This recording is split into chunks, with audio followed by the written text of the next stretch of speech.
Welcome to Prime Life. We call it Retirement 2.0. Leave each episode with tips and new ideas to help you navigate retirement in our new age. It's your time. Make it count. This podcast is for educational purposes only. It is not intended as medical, investment, or financial advice.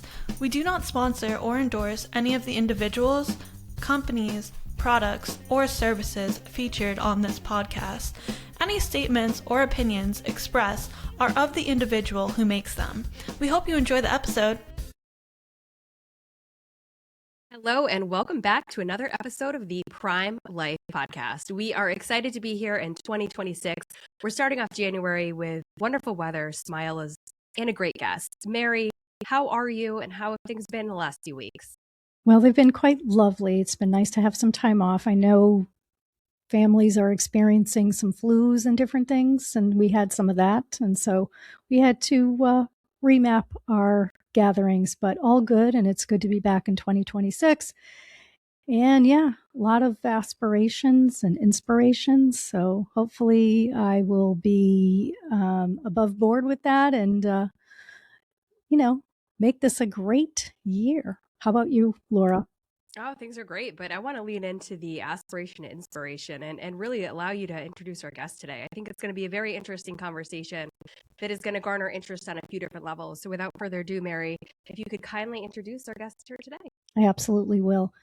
So we have a Connecticut entrepreneur, Jill Kovalich. She's the founder of the unique online hub, soloagersconnect.com. This was designed to connect solo agers with information, resources, service providers, and events that reduce isolation and loneliness. Jill is also a solo ager with a positive outlook on aging and life, and she surely is, because before we recorded, when Jill and I met, and I found Jill, she was at our local Hartford Public Library. Welcome to the Prime Life podcast. Jill, tell our audience a little bit about yourself. Thank you. It's a pleasure to be here today with you. My name is Jill Kovalich, as you said, and I am an entrepreneur. I have a long marketing background, and I'm putting all of those talents and all that acumen into a fairly new adventure called Solo Agers Connect. And I have developed a website that is targeted toward people like myself, who are unmarried with no children, who are aging alone without family or close relatives involved in my daily life to support me. So we look for different types of resources and have different kind of questions than couples have. So I went on a hunt, looking for information and couldn't find one place. So I created it. And it continues to grow and reach people over 50 who are aging alone. And I'm providing them with resources and information, connections to service providers. We do events, including coffee socials, to bring people together. And it's been an amazing journey.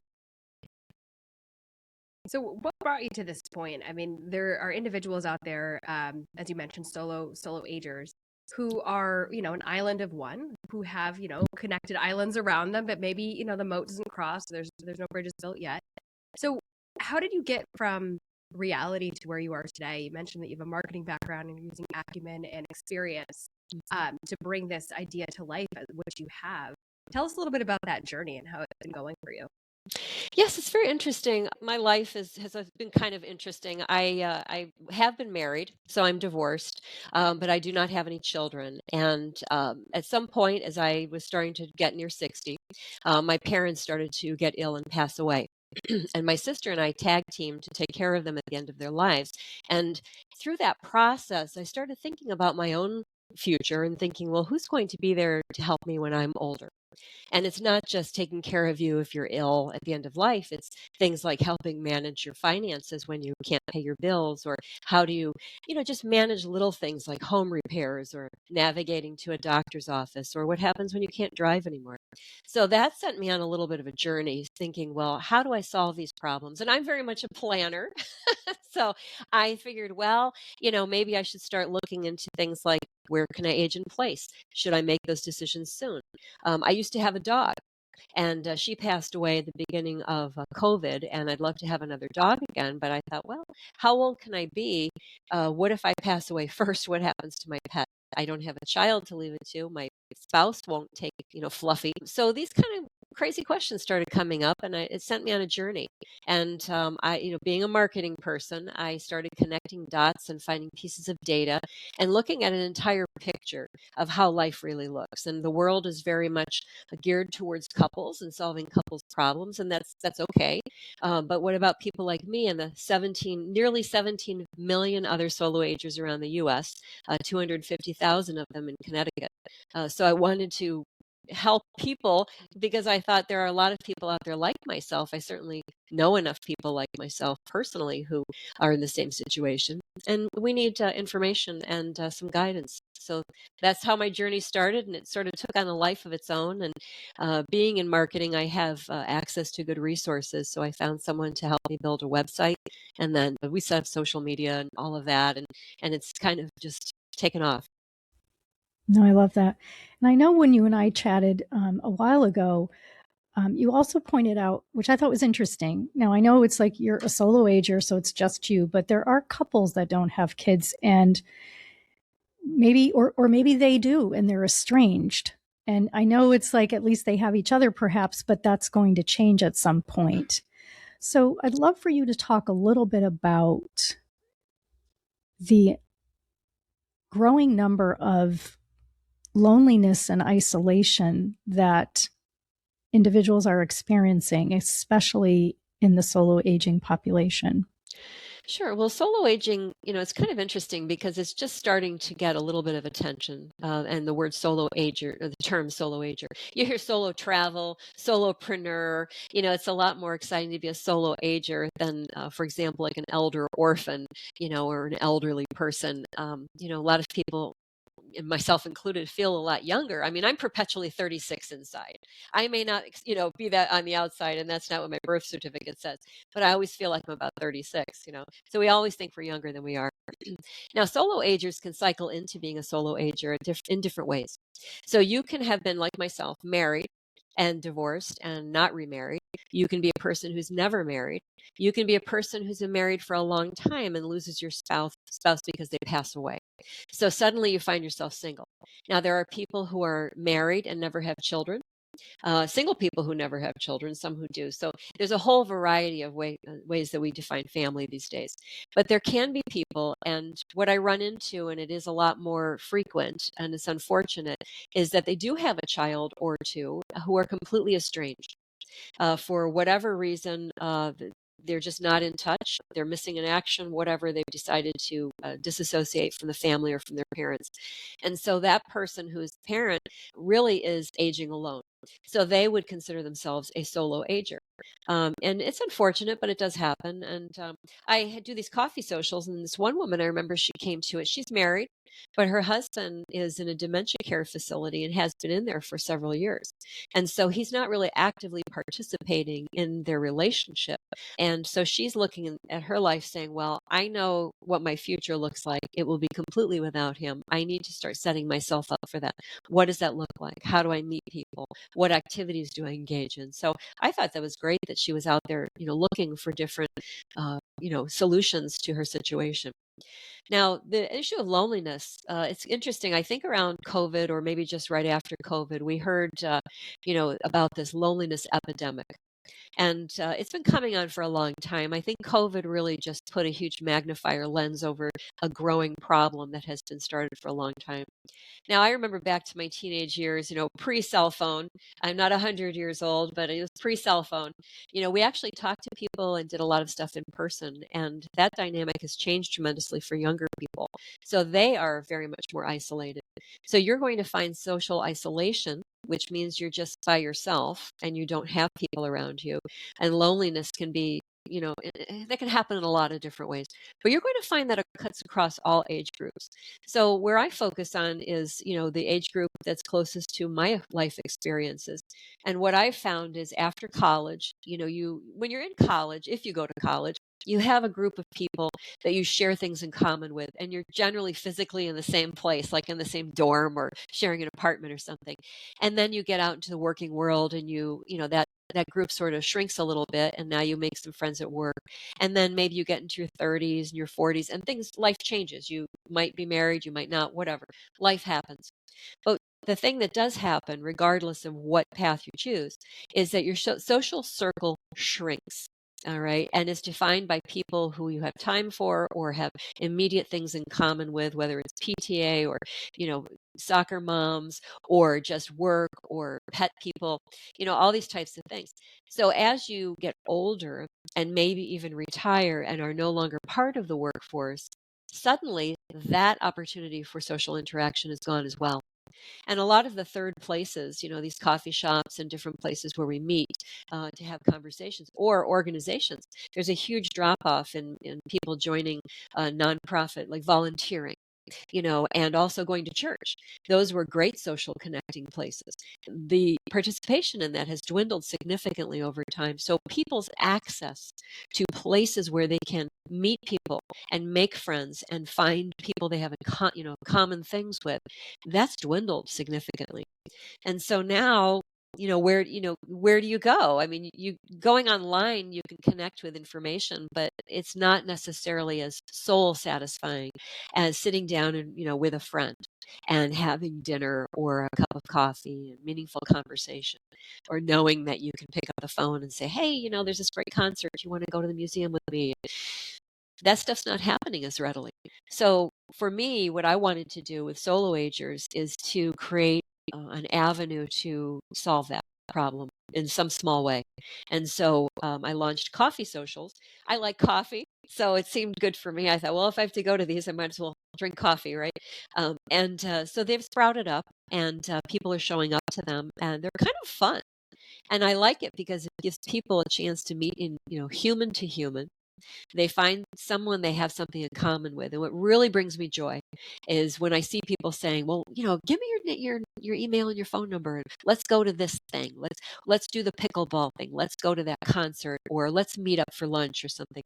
That's great, because that's the whole intention, to meet people, build your tribe. From there, a solo ager who doesn't have family around them can start to develop more of a network, a support network for themselves, made up of friends and, connections, in a way that you don't have to worry about that when you do have a lot of family members around you. Have you experienced cross-generational, groups or individuals coming in? We've had previous conversations on the podcast, and you talked about loneliness, and you talked about generation agnostic, but even being able to connect online, but not truly connect, right? Soul satisfying. To me, it would be an interesting get to, to have some cross-generational gathering with intention, because there's so much to learn from individuals across all ages. And something we like to talk about too is the power of storytelling, the power of connectivity, and things that are going to be lost when individuals who are higher up in age, even if they're always especially 35, don't have the opportunity to share those stories anymore. So have you thought about that, or do you find that right now the connectivity in this group is very strong across those similar biological ages? And we'll get that answer after a brief word from our commercial sponsors. NASA is always working harder to be your carrier of choice. We offer insurance products that can help you meet your retirement goals, such as protecting your savings, securing lifetime income, or paying for healthcare costs. We're dedicated to providing best-in-class service and are keeping things simple, and we'll have your back. We have around 400,000 policyholders and contract holders and have been doing this for a long time, 170 years, but we remain humble enough to always try to improve. For more information, visit nfg.com. Nassau insurance products are issued by Nassau Life and Annuity Company of Hartford, Connecticut, Nassau Life Insurance Company, East Greenbush, New York, or Nassau Life Insurance Company of Kansas, Overland Park, Kansas. Subsidiaries of Nassau Financial Group. Products are not available in all areas. Policyholder counts are for all Nassau companies as of September 30th, 2022, and are subject to change. That's an interesting point, Laura. There are some organizations out there trying to foster exactly what you're talking about, intergenerational connections. They're They seem to be pretty few and far between. And there are certainly are opportunities out there for mentoring and getting involved. My mom always told me, she said, it's really a good idea to have friends of all ages. And I find that I've taken that advice. I have friends, I mean, good friends that we just hang out, and they're like 12, 13 years younger than me. And I have a very dear friend who's, I think she's 80. Okay. And I just feel like she and I just connect on the same level. It's just so cool. And I learned from her, and I learned from younger people. I also myself, I'm involved in the local high school, and I help with some internships. So I do a little bit of mentoring that way. So I am participating in some cross generational, or with some younger people.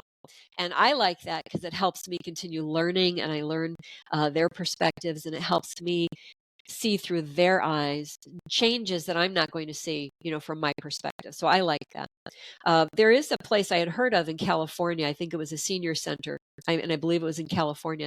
They rebranded themselves as I forgot what they called it. I think they called it a generation center, something unusual like that. And their goal was to bring different generations together, not as a senior center, but as a community center of different generations. So that was the only time I ever heard of that. I can tell you that I kind of mentioned something like that to one of my groups when, at one of the socials, and I got a little pushback. They were like, well, we like our folks, they're really looking for their people that they share experiences with. So the same music, the same, reading, the same life experiences. That's what they're looking for now. It doesn't mean that they wouldn't be interested somewhere down the road to take that to the next level. And in fact, just recently I was talking with a woman, and she used to be a teacher. And I find people who used to connect with youth are much more open to intergenerational contacts as well, or they're good facilitators of that type of connections. So I think it really depends on a personal preference. And it would depend on what the activity is, too, I think. I agree with you. I myself personally, I would mirror exactly what you said, Jill, about friends. My friends are all different ages. And I never quite thought about that till recently. It was almost like if you connect with someone, you connect with them. Here at NASA, where I work, I'm a mentor. I've been for several years. I also, hit a pickleball around with an employee who's probably my daughter's age. And we just have such a great time. So I think it is good to be open minded to that, because I think that, our human connectedness can happen with people that we don't suspect. But I also respect someone who wants to be connecting with people around their own age group to some extent, because they feel like they share experiences and different things like that. Jill, my question for you is, what would be a common challenge for someone when they think about addressing solo aging? Again, stepping out, getting to meet someone. What would be a typical challenge that you hear from individuals, perhaps? They're actually kind of, it goes across a spectrum. So let's say that it's somebody a little bit older, and they're trying to connect with the senior center. I've heard this. This is what I've been told by people. They said, well, I'm trying to meet people, and I've been going to the senior center, but everybody goes home to their spouse at the end of the day. And then they're closed on the weekends. So I thought, oh, okay. So that's why I launched a coffee social on a Saturday. I thought, well, this will help some people not be isolated. And then there's some other people who have showed up, and they will start with men. Okay. It's harder for men to connect with social opportunities like this. They're not indoctrinated into that, especially, we'll say, men over 50. Okay. A lot of them who've been married for a while and now are widowers, their wives handled a lot of the social stuff. And so I've been having more guys come to our socials, and they're saying, well, my wife passed away a year ago or a year and a half ago, and they're just starting to come out and find things. And it's hard for them because they're not used to this. So it's a big struggle for them to find that energy to come out and do that. But I think that it's working very well for them.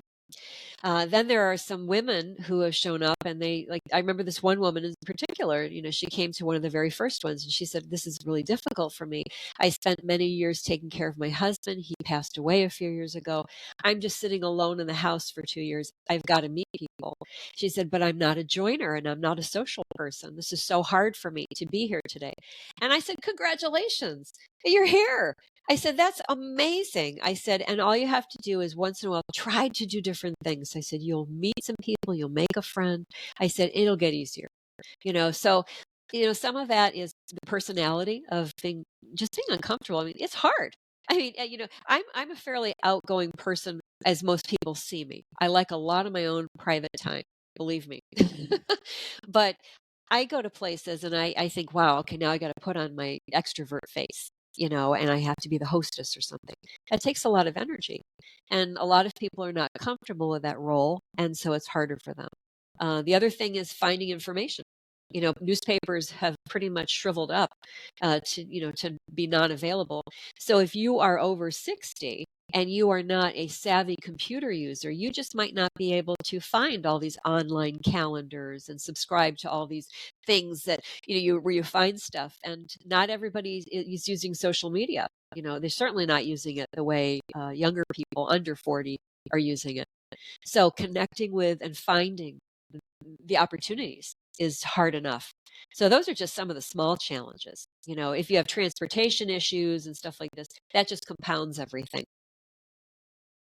Earlier in the conversation, you mentioned some of the services and you mentioned some of the decisions that solo agers have to be making in their life down the road. And on your website, I was looking through and you have quite a list of service providers listed.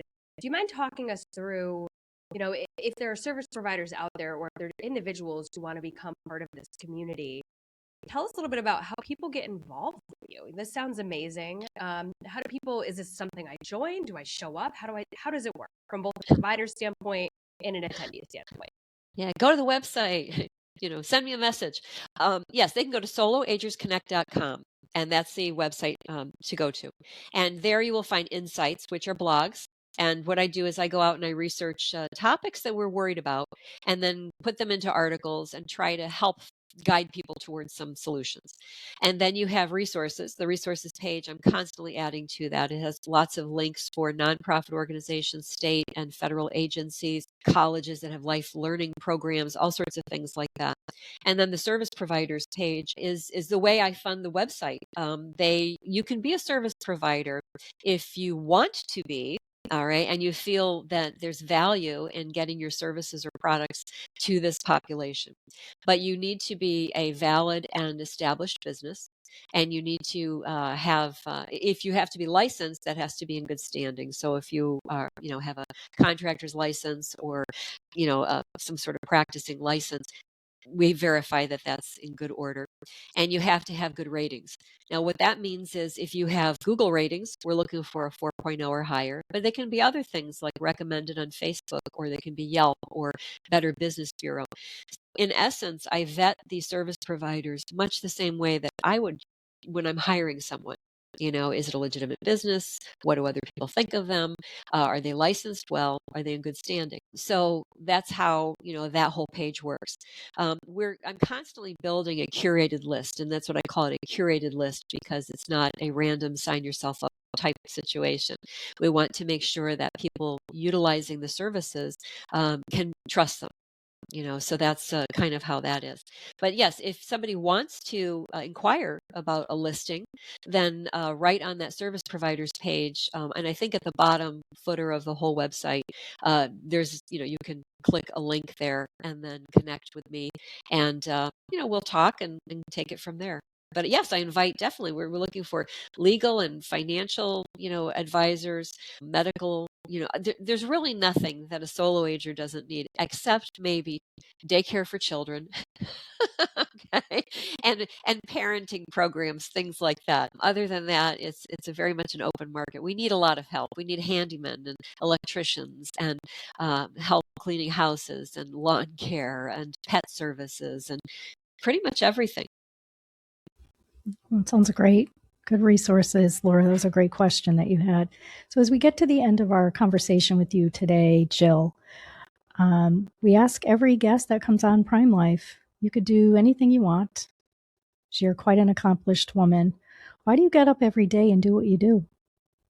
Oh gosh, that's a tough question. I think that I'm just a high energy person. I have a lot of energy for living. I have something to accomplish. And I think there's a lot of decades before my batteries run out. So if I can do something to have some fun and continue learning, that's real big for me. And this has been an incredible learning experience so far, and help some people along the way, then I'd be knocking it out of the park. That's great. And you mentioned the website a little bit ago, Yes. but for people who want to get out and reach out to you, is there a preferred email? And one more time with the website would be wonderful. Sure. If you go to the website, you can connect with me there. Okay, so there's a contact form, and you can, I think the phone number might be on there as well. That's soloagersconnect.com, soloagersconnect.com. And you can email me at soloagersconnect.com. Great. Jill, thank you so much for joining us today. We appreciate your insights. We appreciate the work you're doing within the community. And it's a big resource. I have some solar agers that I know in my world that I'm going to share this with. It's a very important conversation, and you know, we're thankful that you took the time to be with us today. So for those of you who've tuned in, thank you so much for joining us for another episode of the Prime Life podcast. Don't forget to rate us, listen, and join us next week for another wonderful episode. Thanks so much, everyone. Have a great day. Thank you.